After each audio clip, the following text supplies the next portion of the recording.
While I do understand that a lot of Canucks fans' immediate, instinctual reaction to a video commentary like this would be to just start dunking on the other guy. While I do get that is the case, what I wanted to talk about in this video was how ultimately, this trade is a huge win-win, and it feels more like a win-win than it ever has. You know from the title, you know from the thumbnail, today we are talking about the Bo Horvat trade.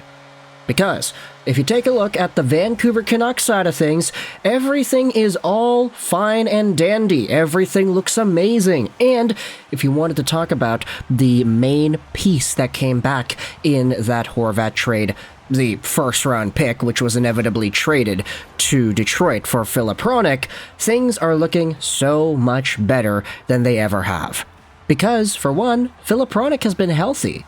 He's been playing with the Canucks, he's been playing on a pairing with Hughes, and while we initially thought that it might have been a better idea to spread out the offense, put Hughes on a pairing with somebody else, put Hronek on his own pairing on the second pair, having them together has been absolute dynamite. And the best part about it is that the rest of the Canucks D-core has found ways to be consistently good defensively, despite having the two best defensemen on the team on the same pair. You've got Cole and Friedman putting in work, Carlsson, Soucy, Tyler Myers, they have slowly gotten a tad better as the games have gone on, but Filip Hronek and Quinn Hughes, man, these two guys have been tearing it up together. We did talk yesterday about Quinn Hughes and how his point production metric puts him atop the NHL for all defensemen, but his line mate Filip Hronek is right there in a four-way tie for fourth. Only Cale Makar, Adam Fox, and Quinn Hughes have more points this season than Filip Hronek for defensemen, as Filip has 10 points in 10 games played. Now here's the thing, he's got 0 goals, he's got 10 assists, he's been in the right place at the right time, he facilitates play, he does some very good things in the offensive zone. However, he is 26 years old, and he is expiring as an RFA, making $4.4 million a season right now. Next year and beyond, he's gonna need a new contract, and if he goes out there and continues playing as a point-per-game defenseman, who knows how high that dollar amount is going to be.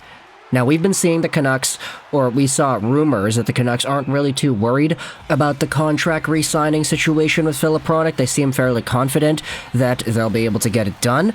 And hey, I definitely hope that's the case. I hope that this team is put in a position to actually expand and capitalize on the success they've had this year. Assuming it's not a fluke, and assuming that this Canucks team is actually that darn good, then I hope that everything works itself out, that Filip Hronek stays a Canuck for a long time, and maybe even on a pairing with Quinn Hughes, because he's been very good.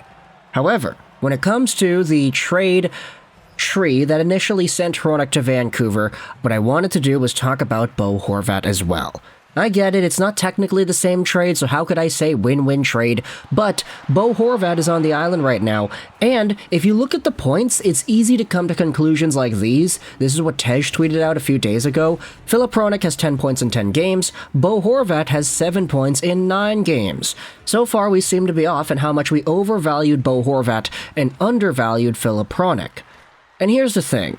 Bo Horvat this season has 7 points in 9 games, yes, on pace for about 63 points, which admittedly is not bad. Like, that would be a career high for Bo Horvat. Y'all gotta remember this. But it's easy to look at Bo on the island and say, oh yeah, look at that. Filip Hronek is outscoring Bo Horvat. How crazy is it that Bo Horvat ends up leaving and the Canucks start winning immediately after? How crazy of a coincidence is that? The thing is, and I try not to speak on behalf of an entire fan base here, but I'll do it in this video. When it comes to these New York Islanders fans, especially the ones that I've been seeing on Reddit and social media alike, the Bo Horvat acquisition is one that they seem to really like. Bo may not be the most productive goal scorer or point producer in the world, but the matchups he is given and the role he has in this team is very, very important. The Islanders have a formula for success, and that includes Bo Horvat playing a very prominent role. Sure, you could argue that 60-something points as a production pace isn't really worth $8.5 million a year. You could say that, but Bo Horvat has always had these intangibles that made him a solid North-South hockey player, and with a defensive system like the New York Islanders have, he's been thriving pretty well, and as a result, it seems like Islanders fans are pretty happy with the way everything has gone. In fact, here's a tweet made by Rachel Dory that went pretty popular over the past few days. Since trading for Bo Horvat, the Isles' record is 21-7-5. That's .700 points percentage. Sorokin has been the backbone of the team, but there's no arguing that Horvat has been a real positive for the Isles since joining them.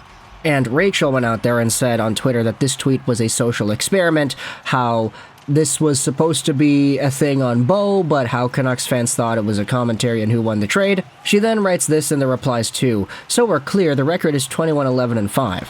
There's a lot of discourse around Horvat's play that has been misguided. In a strictly offensive role, he would score at a clip worth 8.5. The Isles have him playing in a two-way role. He also shot about 8.5% with the Islanders, which is nearly half his career shooting percentage. And then you have yourselves another reply from Grady. On the flip side, the Canucks are 25-14-5 since the Horvat trade. Taka came in right before the trade, so it's hard to isolate it to parting with Horvat, but the trade seems to have benefited both clubs in certain ways, especially with how good Hronek has been. And so, with everything tossed in there, all the ingredients, all the ideas put into this big silver bowl, and with us being able to mix it all up together now, I think the end result is an idea that says that both Vancouver and the Islanders won the Bo Horvat trade.